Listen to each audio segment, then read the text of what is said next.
प्रणाम। आइए आज मैं आपको एक रियासत के राजा और उसके जीवन के बारे में बताता हूँ। बात है छत्तीसगढ़ के रायगढ़ रियासत के राजा की, जो अपनी संगीत कला से पूरी दुनिया में विख्यात हुआ। रायगढ़ में तब राजा भूपदेव सिंह जी का राज था। राजा भूपदेव सिंह जी की पत्नी रानी राम कुंवर थी।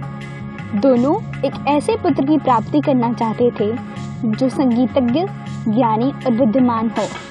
राजा और रानी दोनों ही भगवान जगन्नाथ के अनन्य भक्त थे। राजा और रानी दोनों ने मिलकर भगवान जगन्नाथ से एक सर्वगुण संपन्न पुत्र की याचना की।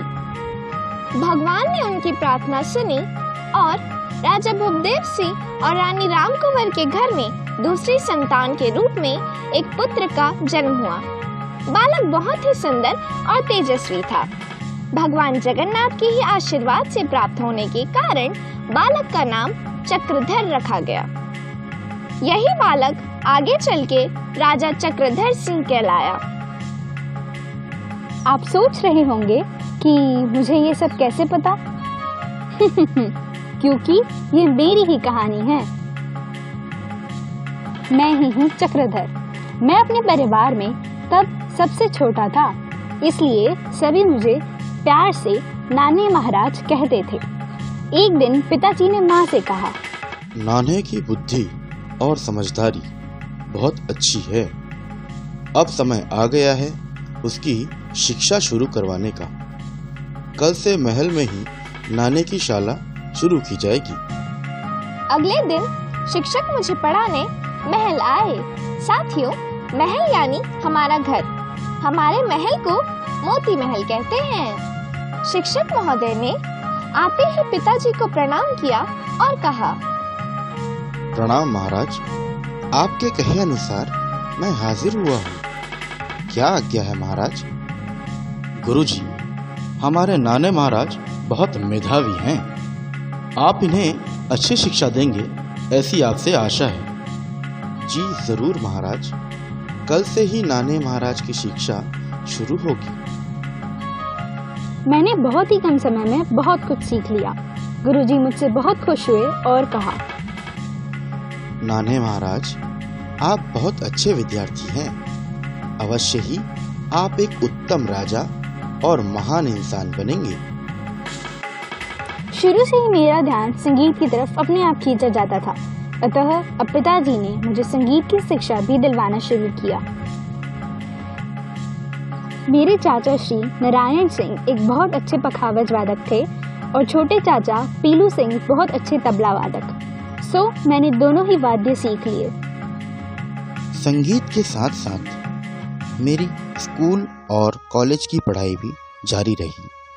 मैंने अपनी कॉलेज की पढ़ाई राजकुमार कॉलेज रायपुर से पूरी की और वहाँ मैंने साहित्य, अंग्रेजी, संस्कृत और संगीत का अध्ययन किया। कॉलेज में पढ़ते समय मेरे शिक्षक और सहपाठियों का बहुत सहयोग मिला और वे हमेशा मेरे साथ प्रसन्न रहते थे। कॉलेज की पढ़ाई पूरी होते ही पिताजी ने मेरी शादी की बात छेड़ दी। महारानी, अब तो नाने की पढ़ाई भी पूरी हो चुकी है। मेरा विचार है कि अब हमें नाने का विवाह कर देना चाहिए। आपका क्या विचार है? आप ठीक कह रहे हैं महाराज। अब हमें शीघ्र ही एक सुंदर सी राजकुमारी ढूंढकर नाने का विवाह कर देना चाहिए। आपकी नजर में कोई राजकुमारी है? हाँ, इंदिरा नावागढ़ की राजकुमारी देश्वरी मती देवी। और इस तरह मेरा विवाह रानी देश्वरी मती देवी से हुआ और अन्य दो विवाह क्रमशः रानी बसंतमाला देवी और रानी लोकेश्वरी देवी से हुए। कुछ समय बाद 15 फरवरी 1924 को महाराज नटवर सिंह जी की मृत्यु हो गई और उनका कोई पुत्र न होने के कारण महारानी ने मुझे दत्तक पुत्र बनाया और मुझे रायगढ़ रियासत का राजा घोषित किया। अब धीरे धीरे मेरा मन पूर्ण रूप से कला को समर्पित हो रहा था। कला की सेवा और साधना को आगे बढ़ाने के लिए हमने रायगढ़ कथक घराने की नींव रखी, जिसके पहले गुरु के रूप में जयपुर घराने के पंडित जगन्नाथ प्रसाद जी ने यहाँ पदार्पण किया। देश के महान कला साधकों का हमारे राज दरबार में हमेशा सम्मान होता रहा। गायक, तबला वादक, नृत्य गुरु सभी ने रायगढ़ के स्वच्छंद वातावरण में अपनी कला साधना की। अब धीरे धीरे मेरी रुचि काव्य रचनाओं में बढ़ने लगी। मैंने कई उपन्यास, प्रबंध और नाटकों की रचना की। बैरागढ़िया राजकुमार, अलकापुरी, माया चक्र, रम्यरास, रत्नहार, मंजूषा, काव्य कानन, जोश फरहत, निगार फरहत, नर्तन सर्वस्वम, ताल तोय निधि, राग रत्न मंजूषा और मुरज परन पुष्पाकर आदि सांगीतिक रचनाएं मेरे द्वारा की गईं। मैंने जीवन भर संगीत कला की साधना और पूजा की। कई सांगीतिक आयोजनों का भरपूर योगदान और संचालन किया। 1936 और 1939 में इलाहाबाद में आयोजित अखिल भारतीय संगीत सम्मेलन में मुझे सभापति चुनकर सम्मानित किया गया।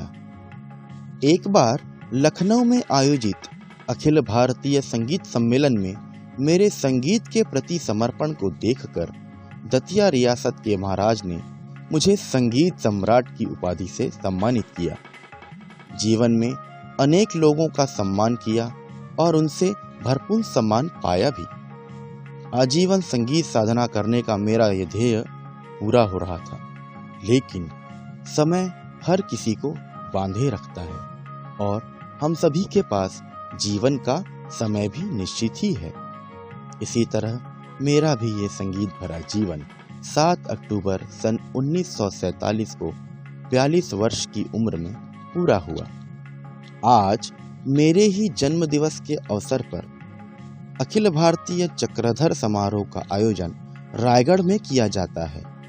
आप सभी का ये प्यार देखकर मैं बहुत प्रसन्न होता हूँ और सभी को इसी तरह संगीत और कला की साधना तथा पूजा करते रहने की शुभकामनाएं देता हूँ। मैंने अपने इस छोटे से जीवन के कुछ अंश आपको बताने का प्रयास किया।